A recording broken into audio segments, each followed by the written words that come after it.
सब नाम पर विश्वास नहीं कर पाएंगे, नहीं कर पाएंगे। रोज चर्चा होती, क्या आपका निरंतर नाम जपने में भाव बना? नहीं। कोई बिरला ऐसा है जिसके ये बात हृदय में बैठ जाए कि वो मुझे तो बहुत बड़ी बात मिल गई, बहुत बड़ी वस्तु मिल गई। छोटा न समझो नाम को, इतना बड़ा अंकुश होता है और विशाल मत वाले गजराज को घुटनों के बल लाने के लिए पर्याप्त है। एक अंकुश मार घुटने टेक देगा, जैसा कहेगा महावत वैसे चलना पड़ेगा। ये नाम अंकुश है, ये काल को भी घुटने में ले आवे, ऐसा अंकुश है नाम। देखने को लगता है राधा, देखने को लगता है कृष्ण। मत वाले काल को भी अधीन कर, समुझ जियाए शरण ते डरत ना काल डर। जिए काल वश ना पड़े, जीवित है लेकिन काल के अधीन नहीं। ये नाम का चमत्कार है। विश्वास मानो। जल में घर्षण शक्ति से बिजली पैदा हो जाती है, नाम जिह्वा पे चलेगा तो ऐसी बिजली पैदा होगी कि लोकांतर में कोई तुम्हें परास्त नहीं कर सकता। पर करो ना, नाम जप करो, जिह्वा से निरंतर नाम रटो। मारे घूम रहे दुख निवृत्ति के लिए, कुछ नहीं होना। यदि नाम नहीं है तो थोड़ी देर के लिए ओस चाटने से थोड़ा तो गीलापन लगा, लेकिन प्यास नहीं बुझनी। ये प्रभु के चरणारविंद की शीतल धारा, भक्ति की छोड़कर, नाम की छोड़ करके अन्य साधन रूपी ओस कण चाटने से प्यास नहीं बुझेगी। राम राम राम जीह जौलो तू न जपी है, तौलो तू कहूं जाए तिहूं ताप तपी है। सुरसर तीर बिन नीर दुख पाई है, सुर तर उतरे तो ही दारिद सताई है। गोस्वामी जी ने महामहिम नाम की महिमा प्रकट की। कहीं भी भाग के जा तू कहां जाएगा, कोई तेरा दुख निवृत्ति का उपाय नहीं। क्योंकि जिससे तू दुख निवृत्ति चाहता वो भी काल से तो भयभीत ही है। जो काल को भयभीत कर दे वो है भगवान नाम। ले लो, प्रभु के नाम का आश्रय ले लो, प्रभु के नाम का निरंतर जप करो। जो पुरुष श्रद्धा और विश्वास पूर्वक ये बात सुने और इसे जीवन में उतारे, तो चाहे जितने पातक हो गए उसे और कोई प्रायश्चित करने की जरूरत नहीं। ये नाम ही समस्त पातकों का नाश करके भगवत प्राप्ति करा देगा। परीक्षित जी ने पूछा, भगवान एक बात हमारे मन में और आ रही, आज तक हमने कभी किसी इतिहास में, कभी किसी ग्रंथ में ये नहीं सुना कि किसी ने यमदूतों का अपमान करके भगा दिया हो। अपमान ही है, उनकी फांस काट दी, और तुम नहीं जानते हो धर्म का क्या स्वरूप है, धर्मराज के दूत बनते हो, ये निष्पाप हो गया है, चलो भागो यहां से। भगवान के पार्षदों की महामहिम तेज वृत्ति के आगे यमदूत कांप रहे थे और भाग गए। फिर क्या हुआ जब वो गए यमराज के पास, तो वहां फिर क्या हुआ ये मुझे जानने की इच्छा है। क्योंकि धर्मराज के शासन का त्रिभुवन में कोई उल्लंघन कर सके ऐसा कोई नहीं। काल दंड उनके हाथ में रहता है, धर्मराज के हाथ में काल दंड रहता है। यम पाश में बांध ले, काल दंड का प्रहार कर दे, कोई भी त्रिभुवन में ऐसा नहीं कि उससे बचाव पक्ष कर सके। ये बड़े बड़े लोकपालों को अलग अलग, जैसे वरुण पाश, भगवान वरुण देव के पास, वो वरुण पास में बांध ले, निकलने के सामर्थ्य किसी की नहीं। जैसे इंद्र के हाथ में वज्र, प्रहार कर दे, अमोघ अस्त्र है। भगवान ने ऐसी दिव्य शक्तियां बड़े बड़े ईश्वर कोटि के लोकपालों को दे रखी है। बोले आज तक कोई धर्मराज के शासन का उल्लंघन कर दे ऐसा कहीं इतिहास में वर्णन नहीं। क्या हुआ, इसके बाद क्या हुआ? भगवान श्री सुखदेव जी कहते हैं, भगवत पुरुषैराजन याम्याः प्रतिहतोद्यमाः पतिं विज्ञापयामाशुर यमं संयमनी पतिम। संयमनीपुरी के स्वामी परम शासक यमराज के पास जाकर उनके दूतों ने सर झुकाकर प्रणाम किया और कहा, प्रभु, संसार के जीव 3 प्रकार के कर्म करते हैं, पाप, पुण्य और पाप पुण्य से मिले हुए, और उन जीवों के कर्मों का फल देने वाले केवल शासक आप हो। क्या और कोई शासक है क्या? प्रश्न किया जाके कि अभी तक तो हम समझते रहे कि त्रिभुवन में कर्मों का परिणाम देने वाले आप ही न्यायाधीश हैं, क्या कोई और शासक है क्या? यदि संसार में प्रभु दंड देने वाले बहुत शासक होंगे तब तो निर्णय व्यवस्था डगमगा जाएगी। कोई कुछ निर्णय करेगा, कोई कुछ निर्णय करेगा। कितने हैं दंड देने वाले शासक इस त्रिभुवन में? क्योंकि कर्म करने वाले अनेक हो सकते हैं, लेकिन न्याय करने वाला एक होना चाहिए। तो अभी तक तो हम आपको ही समझते रहे जगत का स्वामी, निर्णायक, पर ये क्या नाम मात्र के बहुत से शासक हो सकते हैं? इसलिए पाप पुण्य का हिसाब होना तो फिर बहुत मुश्किल पड़ जाएगा। अपने अपने हिसाब से अगर कई शासक होंगे, निर्णय करेंगे, किसकी बात मानी जाएगी? प्रभु, आज तक देखा गया है कि आपके द्वारा नियत किए हुए दंड की अवहेलना करने की सामर्थ्य किसी में नहीं है। किंतु अभी अभी की बात है, 2 बहुत तेजस्वी महापुरुषों ने आपकी आज्ञा का उल्लंघन करके यमपास को काट दिया। प्रभु, आपकी ही आज्ञा से हम गए थे, एक पापी को यातना गृह नरक की ओर ले आ रहे थे, तो उन दिव्य पुरुषों ने बलपूर्वक हमें डांटा और फंदे काट दिए। तो मैं जानना चाहता हूं कि वो कौन है जो आपके भी शासन का उल्लंघन कर सकता है। यदि आप अधिकारी समझते हो तो आप मेरे संशय का निवारण करें। प्रभु, बड़े आश्चर्य की बात हुई। उस पापी को हम दंड देने में वाले ही थे कि उसके मुंह से निकल गया नारायण, और वो सिद्ध पुरुष आकर डरो मत।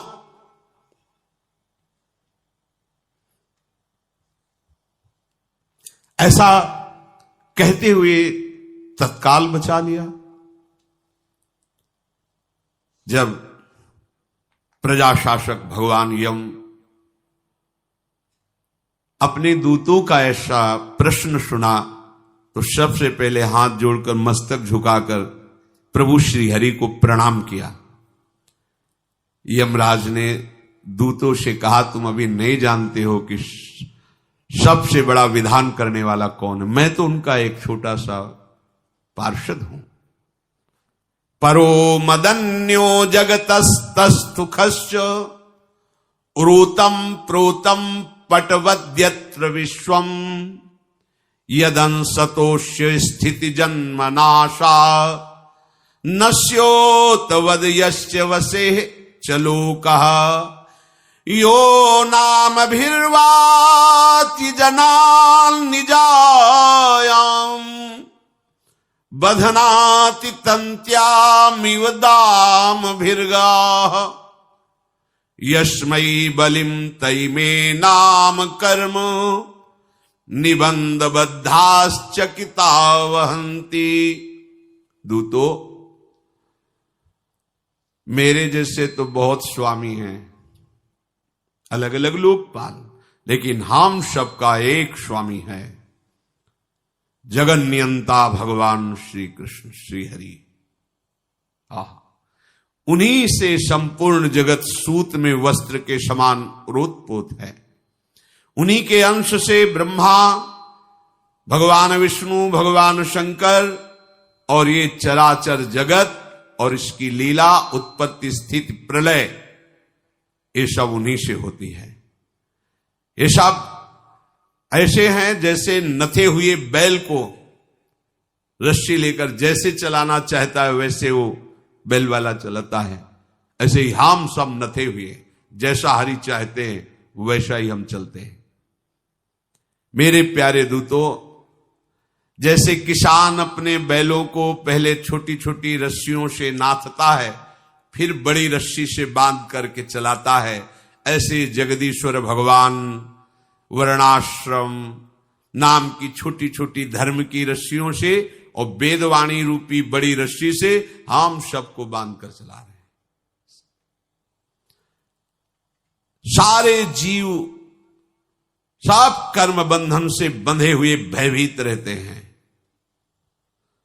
और सब उन्हीं की आज्ञा पालन करने के लिए हम लोग तत्पर रहते हैं प्रतिपल।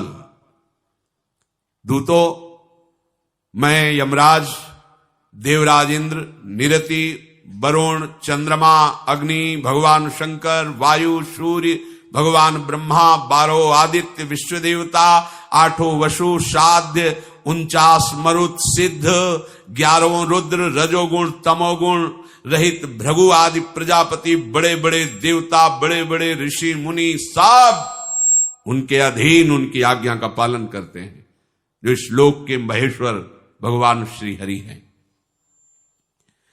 प्रभु कब क्या किस रूप में करना चाहते इस बात को कोई नहीं जानता, जिसको वो जना देते वही जान पाता है।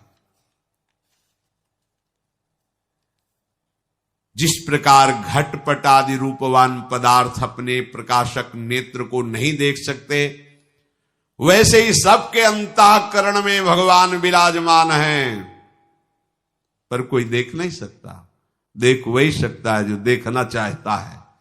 जो देखना चाहता है तो वैसे ही चलेगा जैसे देखने वाले चलते हैं।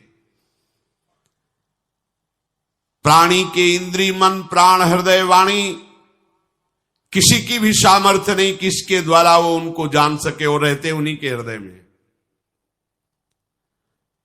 प्रभु सबके स्वामी हैं, परम स्वतंत्र हैं, मायापति हैं, पुरुषोत्तम हैं, और जो उनके दूत हैं वो उन्हीं के समान महिमा, रूप, गुण, स्वभाव से संपन्न हैं और समस्त लोकों में सूक्ष्म रूप से विराजमान रहते हैं भगवत पार्षद। इसलिए डरने की जरूरत नहीं। हर समय भगवत पार्षद आपके पास हैं। आप गलत करोगे आपको दंड मिलेगा, वो देख रहे हैं, बचाएंगे नहीं। आप गलत नहीं हो, दंड देने का अधिकार काल को भी नहीं रह गया अब आपके ऊपर। अगर आप भक्त हैं, आप अपराध करते हैं, तो अपराध मोचन के लिए आपको दंड दिया जा रहा है, और वो देख रहे हैं कि आप पिट रहे हो, आप गाली खा रहे हो, क्योंकि देख रहे हैं आपने ऐसा कर्म किया है, उसको भोग लो, पवित्र होकर भगवान के पास पहुंचो। अन्यथा कोई तुम्हारे एक रोम को भी नहीं उखाड़ सकता, कोई तुम्हें किसी भी तरह की चोट नहीं पहुंचा सकता, क्योंकि हर समय हरि पार्षद विराजमान है। ये भगवान श्री हरि के देवताओं के द्वारा, हम लोगों के द्वारा भी पूजित पार्षद हैं। इनका दर्शन बड़ा दुर्लभ है। ये सदैव हरिनाम जापक, ध्यान से सुनना, ये सदैव हरिनाम जापक जनों को शत्रुओं से, मुझ यम से, अग्नि से, विपत्ति से, बड़े बड़े भय से सदैव बचाते रहते हैं। अपने लोग गए, बच गए, अपनी चतुराई से बच गए, या अमुक ने बचा, अमुक नहीं, भगवत पार्षदों ने बचा दिया। जैसे बाई जी को वो अकबर का भांजा छल करके बुलवा लिया मथुरा, 2 वैश्याओं को साधु वेश में भेजकर, गंगा यमुना बाई जी के चरित्र में आता है, करमेती जी के चरित्र में आता है। उन्होंने सामने से देखा कि दोष भाव से युक्त है, महापुरुष थे। वाहे भाई, गंदी दृष्टि मत करना, ये शरीर प्रभु को अर्पित है, अगर गंदी दृष्टि से देखा तो तुम नष्ट हो जाओगे। उसको क्या पता भागवतिक महापुरुषों के वचनों की आंतरिक वृत्तियों का। आगे बढ़ा, आंख मूंद लिया, श्री हरिवंश, श्री हरिवंश, श्री हरिवंश। वो तो अपनी कुटिया में आ गई और उसकी दुर्दशा हो गई। हर समय भगवत पार्षद विराजमान। आज तक कहीं ऐसा नहीं सुनने को मिला कि महाभागवत मीरा जी, बड़े बड़े जो, कहीं किसी ने क्यों? हर समय वो सुरक्षित है भगवत पार्षदों से। अब आप भगवत भाव का नाटक करें, हृदय में मलिनता लेकर विचरें, अपराध करें, तो फिर दंड मिलेगा आपको कि भगवान ने बचाया नहीं। तो भगवान ने स्वतंत्रता दी है। आप आग छूओगे तो आग में जलोगे, चंदन छूओगे शीतलता मिलेगी, पर आप कुछ नहीं छू रहे हो, आपको कोई आग छुआ दे तो चंदन हो जाएगी। ये बात समझना है। आपने कोई अपराध नहीं किया हो, आपको कोई दंड देना चाहे, ऐसा पैदा ही नहीं हुआ। देखो ना, बड़े बड़े महापुरुषों के चरित्रों को देखो। कबीरदास जी को काफिर घोषित करके कि ये राम राम जपते हैं, उनकी मां से पंडितों ने काशी के मित्रता कर ली कि तुम अपने बच्चे को चाहती हो कि तुम्हारा बना रहे। भोली वाली थी, उनका हाँ। बोले चलो बादशाह के पास, और जैसा हम कहें वैसा कहो तो बादशाह डांट देंगे और वो तुम्हारे पास ही रहने लगेंगे। वो भोली मां चली गई। बादशाह से कहा कि आपके देश में अकाल पड़ जाएगा। क्यों? क्योंकि अधर्म हो रहा है। कबीर राम राम जपते हैं, ऐसा वैसा बड़ा। तो देखो, उनकी मां खुद कह रही है ये काफिर और इस्लाम धर्म का शासक था। उसने कहा बंदी बना के लाए जाए। कबीरदास जी को बंदी बना के क्या फर्क पड़ता है भक्तों को, चाहे फूलों की माला पहनाओ या लोहे की जंजीर बांधो। शरीर राग से रहित महापुरुष, उनके लिए तो सब खिलवाड़ है। ले गए, तुम राम नाम जपना बंद करो, ये काफिरों का कार्य है, नहीं तो तुम्हें मृत्यु दंड दिया जाए। उनका ये कोई बंद करना या शुरू करना वाला कार्य थोड़ी है, तो रोम रोम चित्त में रमा हुआ है। मृत्यु क्या होती है? दे दो दंड। वहां कोई दब थोड़ी रहते कि अरे हुजूर ऐसे, भगवान का भक्त तो एक ही को हुजूर बोलता है। ऐसे बड़ी बड़ी कीले गाड़कर हाथ ऐसे बांध दिए गए, सामने से पक्के स्थान में खोपड़ी से झुका कर मत वाले हाथी को चढ़ाओ, इसके कुचल दो इसको।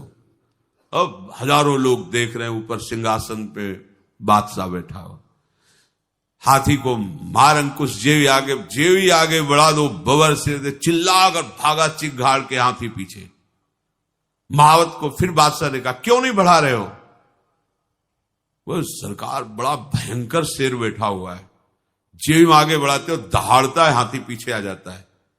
एक बार और कोशिश करो। कोई शेर नहीं, किसी ने नहीं देखा। फिर अंकुश मारा, फिर दहाड़ करो, भाग पड़ा। भगवान प्रतिपल रक्षा, जैसे प्रहलाद जी को आग में, ऐसे कबीरदास जी को भी लकड़ियों के बीच कुछ नहीं। आपकी तरफ से यदि कोई भूल हो जाती तो हरि आगे खड़े, जानबूझकर भगवत पार्षद रूप रख के गलत आचरण करोगे, फिर कहोगे कि देखो ये भी तो है भगवान के भक्त, बचाया नहीं। देखो आपके छल कपट का आपको दंड मिल रहा है। भगवान कहते मोहि कपट छल छिद्र न भावा। आप सहजता, आपसे गलती बड़ी से बड़ी हो जाएगी, हृदय से लगाए जाओगे। ये मार्ग ऐसा है।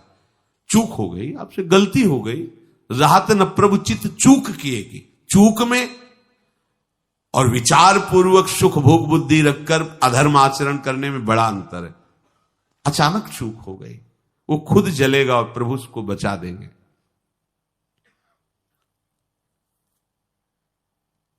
श्री यमराज जी कह रहे भगवान के पार्षद सर्वत्र विराजमान हैं। हमारी लाडली जू के चरणारविंद में सब शक्तियां विराजमान हैं। सुदर्शन चक्र, अंकुश, वज्र, जौ, सब एक एक का अपार महामहिम प्रभाव और स्वभाव है। ये सब जो गोरे चरणारविंद के आश्रित रहते हैं, तो पहली बात तो स्वयं लालजू का वो बहुत प्रिय होता है। लालजू बहुत प्यार करते हैं जो लाडली जू के आश्रित जन हैं।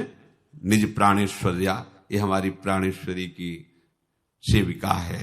प्राणेश्वरी राधा नाम लेता है, ये राधा चरणारविंद का आश्रय लिए है। और फिर स्वयं स्वामिनी के एक एक अंश से अनंत चामुंडा दुर्गा भयंकर शक्तियां हैं। इन्हीं के अंश से हैं। तो जो अंशी श्री जी का भजन करता है, तो जो अम्बा है, जगदम्बा, ये सब शक्तियां उसकी सुरक्षा करती है। आप ऐसी जगह थोड़ी जुड़े हैं, क्योंकि भोली भाली लाडली जो नील कमल लिए चल रही हैं, विपत्ति से बचाने के लिए हमें किसी और का सहारा लेना पड़ेगा। इस नील कमल में ही भारी चमत्कार है। इस नील कमल का जो आसक्त चित्त है, वो त्रिभुवन का स्वामी काल भी उसके अधीन है। अरे बहुत बड़े दरबार के अपने लोग भिखारी हैं, बहुत बड़े दरबार के। बस ये बात हृदय में बैठ जाए तो झूम जाओगे। महारानी जी के आप हैं, लाडली जी के आप हैं, यहां तक पहुंच वेदों की भी नहीं है। ये तो पता नहीं कैसे जैसे तिनका उड़ करके कहीं किसी उच्च स्थान पर चला जाए। अपने लोग ऐसे हैं, अपने लोग आए थोड़ी हैं। ऐसे तिनका वायु ने कृपा की और उड़ा के बहुत पवित्र स्थान में बैठाल दिया। अब तिनका सोचे कि मैं जी न, वो बेचारा तो एक कदम भी नहीं चल सकता था, ये तो वायु की कृपा हो गई। ऐसे महारानी जी की कृपा हो गई, जो हमको महारानी जी के चरणों का आश्रय और नाम जप करने का, उनकी महिमा, उनके अधीन होने का सौभाग्य मिल गया। प्रभु धर्म की मर्यादा का निर्माण करने वाले हैं। पूर्ण रूप से प्रभु को ना कोई ऋषि जानता है, ना देवता जानता है, ना कोई सिद्धगण, ना कोई मनुष्य, ना कोई विद्याधर, ना कोई चारण, ना कोई असुर, कि इतना ही है आज तक कोई नहीं जान पाया। वेद भी नेति नेति कह करके हाथ उठा दिए, पर रसिक जानते हैं। यहां रसिक नहीं लिखा है। भगवत रसिक रसिक की बातें रसिक बिना को समझ सके ना। जिसे वेद नेति नेति कहते हैं, जो रस नेति नेति श्रुति भाख्यो, ताको ते अधर सुधारस चाख्यो। जाहि विरंचि उमापति नाये, तापे ते बन फूल मिलाए। सुन मेरो बचन छबीली राधा, तय पायो रस सिंधु अगाधा। ये जब बात समझ में आ जाएगी ना, तो सब समझ खत्म हो जाएगी। ये भी बात समझ लो, ये समझ में आ जाएगी तो फूले फूले घूमोगे। अरे महारानी जी का आश्रय, फिर भौं चढ़ी हो और चिंता हो, विषाद हो, मुझे समझ में नहीं आता। अरे हमारी अलवेली सरकार है, नेक हो न रिस्क हो, भूल हो न होत सकी। बोले फिर ये बल धारण तो करो। इस बल से थोड़ी कोई पापाचरण होता है। पापाचरण तो प्राकृतिक अहम बल से होता है। मैं विद्वान, मैं जवान, मैं बुद्धिमान, मैं धनवान, इनमें पापाचरण होता है। मैं श्री जी का, मैं प्रभु का, ये तो समस्त विकार रहित करने वाला बल है। ऐसा थोड़ी कि प्रभु के बल का अभिमानी कहीं विकारों में, नहीं, ऐसा कभी नहीं पाया जाएगा। जहां कहीं विकार होते वो अहंकार के कारण होते हैं। ये अहम सिद्ध शुद्ध परम सच्चिदानंदमय हम श्री श्यामा जी के, ये सिद्ध है। जब हम प्रकृति के संबंध से अहंकार करते हैं तो विकारी होता है, शब्द पकड़ लो। जब हम परमात्मा संबंध से हम में, वो शुद्ध ब्रह्म होता है, वो निर्विकार होता है। फिर कोई नहीं जान सकता। भगवान जितना जिसको जना देते उतने ही जान पाता है। अर्जुन जी के होश उड़ गए। जो ब्राह्मण के पुत्र पधार जाते थे तो आकर के द्वारिकाधीश के पास उसे शव रख देता बच्चों का, और कहता कि ये तो बड़ा अनर्थ हो रहा है कि ऐसे धर्मात्मा राजा के राज्य में भी अल्प अवस्था में मृत्यु हो रही है। मेरे बालकों की मृत्यु में कोई बचा नहीं पा रहा। अर्जुन जी वहां बैठे थे। उनका, ए ब्राह्मण, मैं अर्जुन हूं, गांडीव धनुषधारी। मैं देखता हूं मृत्यु अब तुम्हारे बालक को कैसे ले जाएगी। मृत्यु की भी ताकत नहीं कि अब तुम्हारे बालक को छू सके। अरे बोले बातें मत बनाओ। जहां श्री कृष्ण बलराम नहीं बचा पाए वहां तुम क्या। बोले मैं श्री कृष्ण बलराम नहीं हूं, मैं अर्जुन हूं। प्रतिज्ञा करता हूं यदि तुम्हारे बालक की रक्षा न कर पाया तो सबके बीच में चिता की लकड़ियों में जिंदा भस्म हो जाऊंगा। जय हो गांडीव धनुषधारी अर्जुन। चूक हो जाती बड़े बड़ों से। है। इसको अगर हम मंडन के भाव से लें तो उन्होंने कहा मैं श्री कृष्ण और बलराम नहीं, उनका दास हूं, जो स्वामी के बल से मैं सब कुछ कर सकता हूं। अगर खंडन के भाव से लें, अगर मैं श्री कृष्ण बलराम नहीं, मैं गांडीव धनुषधारी अर्जुन हूं, ये नहीं बचा पाए पर मैं बचाऊंगा। दोनों भाव अगर श्रद्धा की तरफ बढ़ते हैं तो ये भाव पुष्ट होता है कि मैं श्री कृष्ण बलराम नहीं, उनका दास हूं। जो प्रभु भी नहीं कर सकते वो दास कर सकता है। ऐसा ही हुआ। जब प्रसव का समय आया वो दौड़ कर आया और कहा रक्षा कीजिए। अर्जुन जी गए, आचमन किया, भगवान का स्मरण किया और दिव्य बाणों से बांध दिया। वायु भी प्रवेश करेगी तो अर्जुन की आज्ञा से। अब पहले तो था कि प्राण निकल जाते थे, 100 मिल जाता था। अब की बालक हुआ 100 भी नहीं मिला। अब तो ब्राह्मण कहने लगा, बड़े गांडीव धनुषधारी बनते थे, कहते थे मैं श्री कृष्ण बलराम नहीं हूं। अब तो बोले फिर मैं कुछ क्षण दीजिए। अभी तत्काल अंतर्ध्यान होकर के यमपुरी में गए, आदेश किया। बोले नहीं, यहां नहीं आया। स्वर्ग गए, बड़े बड़े लोकों में गए, कहां है ब्राह्मण बालक, पता है। आए और चिता लगाने लगे। प्रभु ने कहा ऐसा क्यों कर रहे हो, तुम्हारे जैसे महावीर को उचित नहीं। बोले किसी काम का प्रभु नहीं, ये बात है। अब प्रभु साहब ये गांडीव धरा रह गया, दिव्य मंत्र रखे गए, योग की सिद्धियां जिनके बल से लोक लोकांत किसी लोक में नहीं। प्रभु ने कहा अपने को निराश मत करो, अभी तुम्हारा पावर हम है, चलो बैठो। दारुक को बुलाया, प्रभु और अर्जुन बैठे, चलो दारुक चलो। दिव्य भगवान का दिव्य रथ है, आकाश में, अग्नि में, पाताल में, चराचर जगत में जहां भी घोर जलराशि को चीरते हुए अंधकार, जहां अर्जुन भी योग के द्वारा नहीं पहुंच पाए थे, गए। दिव्य प्रकाश, दिव्य महल, उसमें अंतर में देखा भगवान श्याम घन भूमा पुरुष मंद मुस्कान करते हुए विराजमान। अर्जुन ने देखा बगल में श्याम सुंदर, सामने श्याम सुंदर। भगवान के प्रणाम करो, भगवान भूमा पुरुष है। भगवान भी प्रणाम है। बोले महाराज हम उस ब्राह्मण के पुत्रों की खोज कर, हाँ बोले 6 हैं, ले जाओगे 6 हैं, वो सब ब्राह्मण के पुत्र ही हैं, हम तुम्हें देखना चाहते थे तुम दोनों को, इसलिए बुलाया। हाँ ठीक है, ले। अर्जुन ने कहा प्रभु ये कौन? बोले भूमा पुरुष है। बोले प्रभु अब हमारी समझ में आ गया कि हमसे चूक हो गई, हम आपको समझ नहीं पाए। नारायण आप बार बार हमको रूप दिखाते हैं, कभी विराट रूप, कभी ऐसा सब, पर प्रभु आज तक मैं आपकी महिमा का पार नहीं पाया। मैं समझ रहा हूं कि मेरी ही चूक के कारण आप ऐसा अनुभव कर, सब कुछ वही बने, उनका कोई पार नहीं पार सकता। जहां योग के द्वारा सब लोकों में जाने पर भी पता नहीं लगा, वहां एक नया लोक मिल गया जहां भूमा पुरुष विराजमान।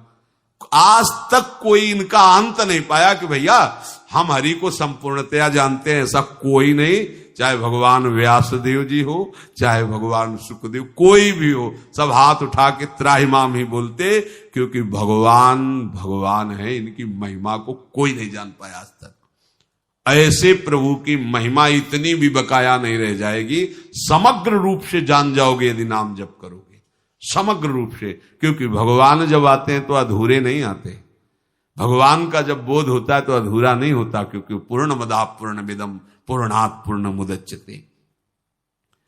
तो कोई भी ऋषि मुनि देवता सिद्ध मनुष्य विद्याधर चारण असुर कोई पूर्ण रूप से भगवान को नहीं जान सकता, जिसे भगवान जितना जना दिए।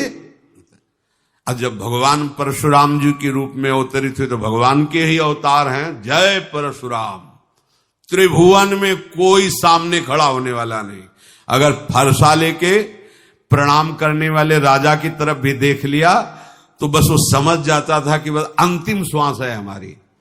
अगर वो प्रसन्न मुद्रा में देखते थे तो उसको लगता था वंश का विनाश निश्चित, प्रसन्न मुद्रा में। और अगर कहीं रुद्र दृष्टि तो सवाल है।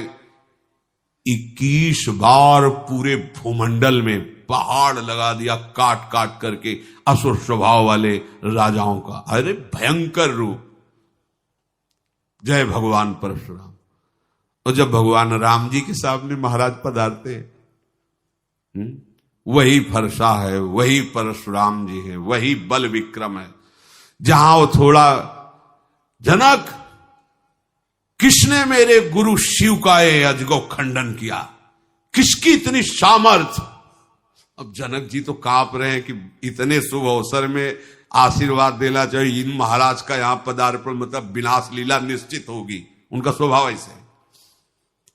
लक्ष्मण जी धीरे से कह देते कि महाराज महाराज आपको इतना गुस्सा उचित नहीं है, समझाओ विश्वामित्र जी मैं कौन हूं। पर प्रभु मुझे परिचय है आपका, आपने इसी फरसे से अपने माता के गला को काटा है, भाइयों के गले को काटा है, पता है आपकी वीरता। कोई परशुराम जी को ऐसा उत्तर दे सके? जरा जरा सी बात में जरा, जहां वो गुस्सा होते भगवान राम जी हाथ जोड़कर नाथ बोले तू मीठे मीठे वचन बोलकर मेरे हृदय को शीतल, ये आग लगा देता है, ये तो आग लगा, तू बहुत अमृतमय वचन। बोले नाथ आप जानना चाहते हैं कि धनुष तोड़ने वाला कौन? क्योंकि जनक जी से कहा था वो सभा से अलग हो जाए, नहीं पूरी सभा मारी जाएगी। तो नाथ ये सामर्थ्य तो किसी आपके विशिष्ट सेवक में, सेवक और हमारा अपराध करे? नहीं, ये तो वैरी का काम है, सेवक का नहीं, मुझसे युद्ध करे। जिसने हमारे गुरु के धनुष अजगव का खंडन किया वो मुझसे युद्ध करे। महाराज हम रघुवंशी हैं, भगवान श्री राम ने अगर काल भी ललकार दे तो कदम पीछे नहीं हटाते, पर हम आपको प्रणाम करते हैं और आपसे बार बार यही कहते हैं कि अगर आपको लगता है कि अपराध किया है तो दंड दे दीजिए, क्षमा दे दीजिए, क्योंकि आपसे जो भयभीत हो जाए वही अभय पद को प्राप्त हो। परशुराम जी की बुद्धि शब्द पे गई कि काल भी सामने खड़ा हो तो रघुवंशी कदम पीछे नहीं डालते, और जो आपसे भयभीत हो जाए वो अभय हो।